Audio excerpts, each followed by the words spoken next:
Hey everybody, in this video we're going to solve a vertical angle problem. Okay, so first of all, come over here and grab a marker or a pen. And what we know is that this angle here is 120 degrees. Okay, and the vertical angle across from it is a number plus 40.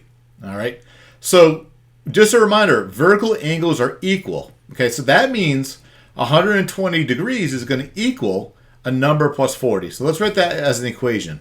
So 120 is going to equal x plus 40. Like that. Okay. Now that we've written the equation, all we have to do is solve for x. Okay. So the opposite of adding 40 is subtracting 40. So I'm going to take away 40 from both sides.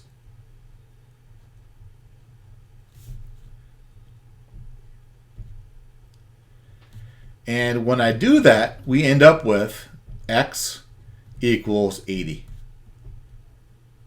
That's an 80 right there. So the answer is x equals 80.